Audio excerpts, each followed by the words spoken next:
So the first thing, Bevin, if you could tell us what happened to your business, tell people what your business is and what happened to it when the pandemic hit, please. Hi, everybody. So nice to be here. Thanks, Nora, for organising this. So my name is Bevin, as Nora said, and my company is called Dental Tech. So very briefly, we've got two divisions. We've got a laboratory, work for dentists and dental practices all around the country.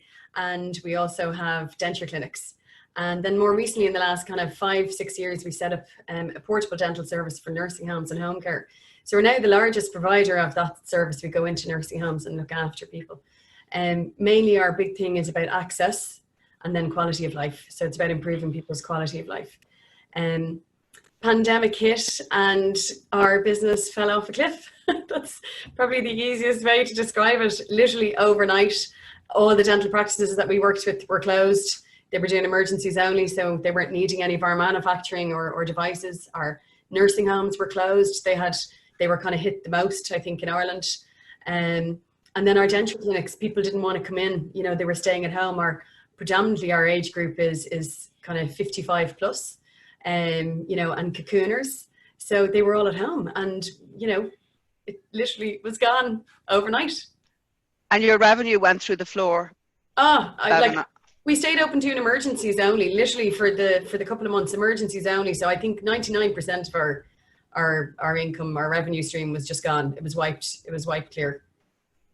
Okay, so in a nutshell, for those of you who gathered what Bevin was saying there, her business is traditional. She's been doing it for 20 years.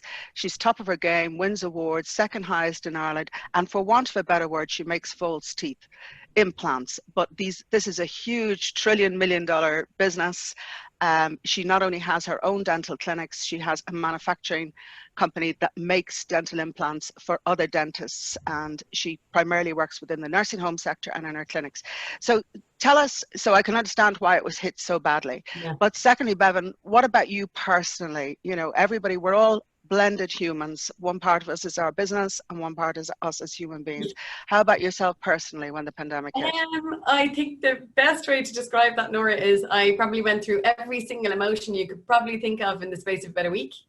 And that includes panic, stress, tears, uncertainty, and then, you know, that whole hopefulness of, oh, it'll be fine, and then panic again.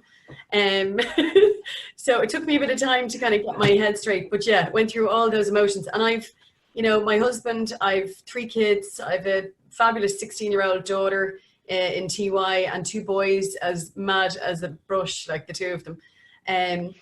And one of the weirdest things for me personally was that the business is actually second generation business. So my mom and dad set it up, and I co-own it with my mom and dad. So, and I'm managing director, and they're kind of semi-retired. So I had to furlough my parents. I had to furlough my husband, who also works in the business, and myself, and my auntie, who was our first hire, you know, 26 years ago, still working for us. I had to furlough everybody, you know. So yeah, it was quite stressful, kind of wondering how we were gonna. I felt there was a lot of responsibility, I suppose, on me, you know, kind of protect them, you know, that kind of protective mode, mother instinct kind of kicked in for my team as well as my own family.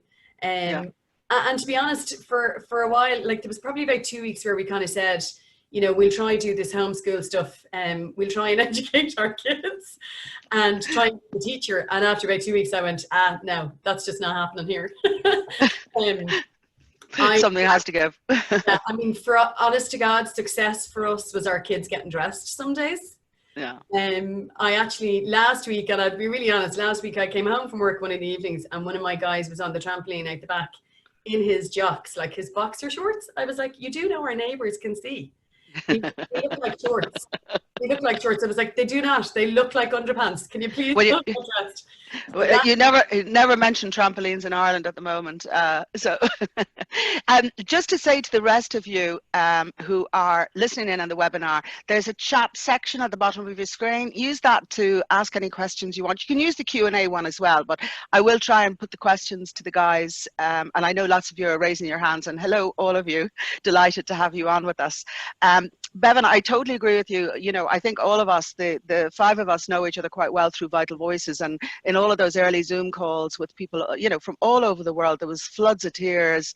You know, it was like the stages of grief. I mean, most people went through real horrors. I can't imagine what it must be like to furlough your parents and your husband and your aunt. But for a lot of people, they felt that even people they weren't related to, was like letting go of really good friends who worked with them in the business.